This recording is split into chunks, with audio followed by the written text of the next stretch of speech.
October is Breast Cancer Awareness Month, and Pacific women have an appalling statistic. They're twice as likely to die from breast cancer than their Palangi counterparts. That's why our sisters, mothers, aunties and grandmothers aged between 45 and 69 are encouraged to take advantage of the free breast screening program. But if you get diagnosed a lot earlier than 45, what happens then? Sandra Kailahi has the story of 3 young Pacific women who faced breast cancer at an early age. Hi, Andrea. Hi. It's a special day for Andrea Fairbairn. Good. The last one today? It's really good, isn't it? After 12 months, today is the last of her Herceptin treatments for breast cancer at Wellington Hospital. Because it'll take about 3 months to sort of get the medication out of my system, won't it? As far as we're concerned, the cancer's all gone. The treatment that she's been having over the last year is, we consider as an insurance policy, really, to maximise her chances of cure. So she's, finished her treatment now, and we'll just be following her up to look for any problems in the future. Yes, and contacted me. It's déjà vu for Andrea. She was in this position 4 years ago, when on her 39th birthday, she was diagnosed with breast cancer the first time.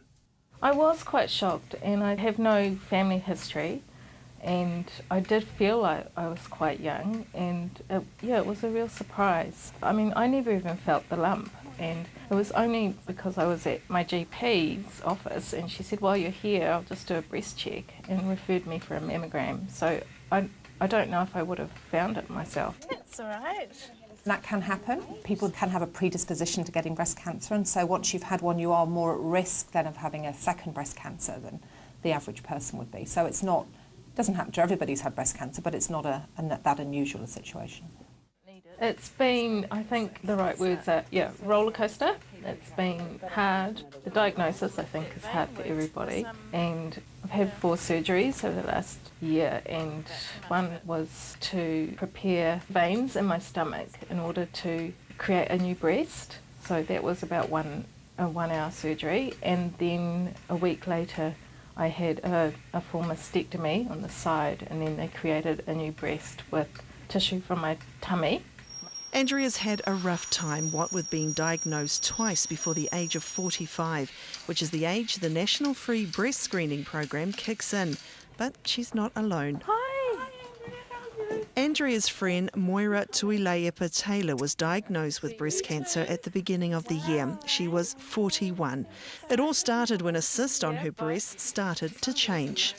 Because I had gone to the doctor as soon as I thought something was wrong. It was a really early diagnosis, so it was less than 2 centimetres, the actual cancer itself, and anything less than 2 centimetres, they don't really recommend treatment, so I didn't need to have chemo or radiation. They recommended, though, that I do tamoxifen, which I have to do for 5 years. And Moira's sister Anne has also had breast cancer. She was diagnosed 3 years ago at the age of 38. I think in a way I was trying to ignore it and think, that would probably go away. But, things like that don't go away, they just get bigger. So when he told me, I was like, I wasn't expecting that. So I was kind of shocked, and then I just bawled my eyes out and had to go find my sister Moira. The sisters' lives have definitely changed. When I used to go for treatments, when I had chemo, a lot of the nurses were so great that I just thought one day, well, I'm going to be a nurse when I finish my treatments, and so now I'm studying to be a nurse at Pūtera Polytech.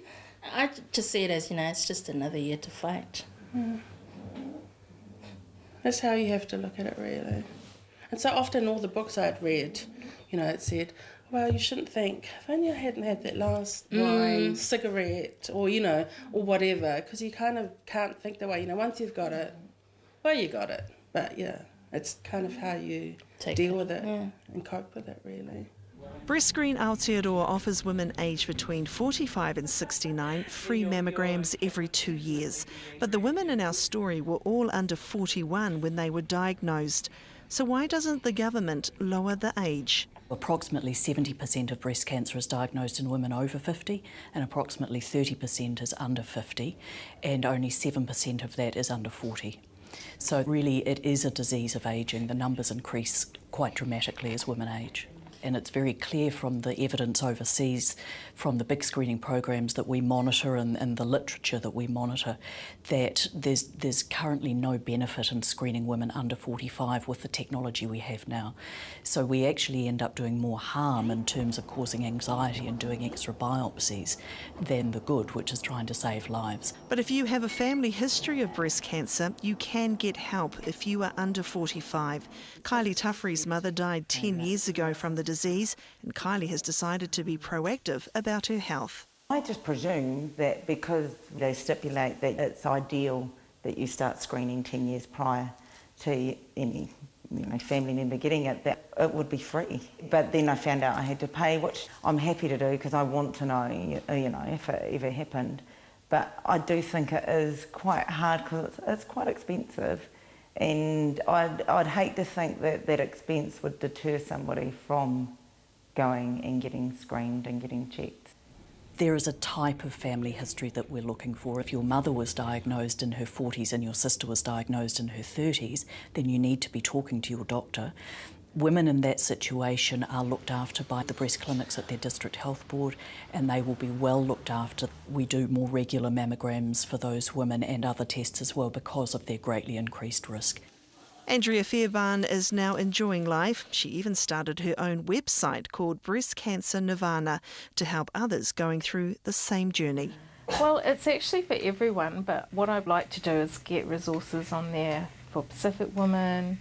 It targets women in New Zealand, but I've also got resources on there for families. So how to support someone with breast cancer and tips for when you're a carer or a support person, because those roles are really challenging and often they need a lot more support. One of the messages I really want women to know is that if you can get your breast cancer diagnosed early enough, it is able to be survived and they can get through it, and to give other women some hope about that.